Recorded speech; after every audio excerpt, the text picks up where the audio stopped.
Hello everyone, it's your favorite realtor, Erica Hernandez with Top Realty. I hope you had an amazing Father's Day weekend, whether you have your dad or no longer have your dad with you. Whatever you chose to do on this Father's Day, I hope you enjoyed it. On today's video, I'm going to be talking about the average age of the first-time home buyer. If you'd like to learn more, please stay tuned.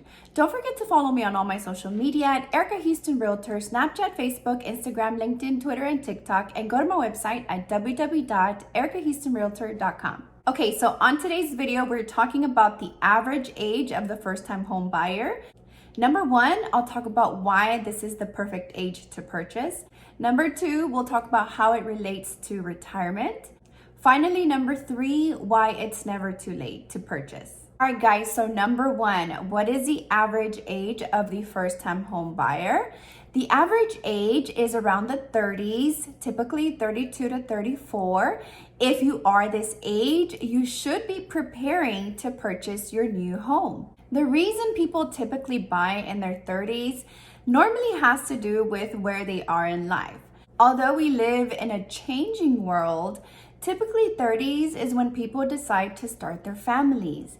If you don't plan to have kids or get married, typically in the 30s is when you realize that life is going to happen and that you need to be responsible. You realize that throwing away money, renting apartments is no longer going to help you out in life. And so most times people in their 30s also have their career going, so they're able to save some money.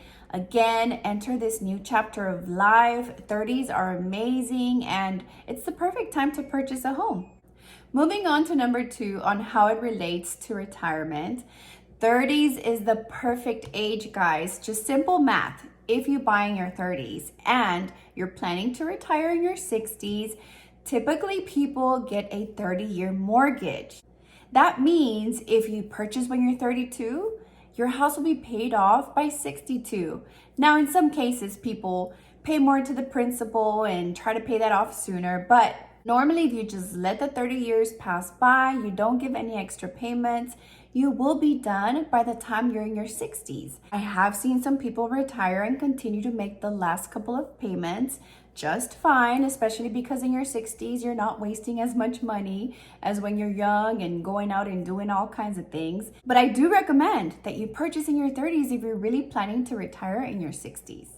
The last thing I'll talk about today is number three, is it too late for me? Now, if you're past your 30s, you're watching this video, you're in your 40s right now, it's not necessarily too late. There are some options. You could actually do a 20-year mortgage. It might be a little tight and it might take some budgeting adjustments and things like that, but you can pay off your loan in 20 years so that by the time you're 60, you're able to retire. Or if you're 40 and it is going to take you 30 years, maybe you do a part-time job after you're 65 or 67 to complete the rest of your mortgage payment. Now, if your mortgage payment balance is pretty low by the time you're 65, you're getting ready to retire, you could also write a big check to the mortgage company and say, hey, I only have $20,000 left. I actually have a good amount of money saved up. I'm gonna go ahead and pay that off so I don't have to deal with the mortgage payment every single month. Whatever you choose to decide, buy in your 20s, buy in your 30s, I hope you consider giving me a call. You guys know I love my first-time home buyers. And I will leave you with the last note I did want to bring up. People typically move every 7 years. Your first home is probably not going to be your forever home.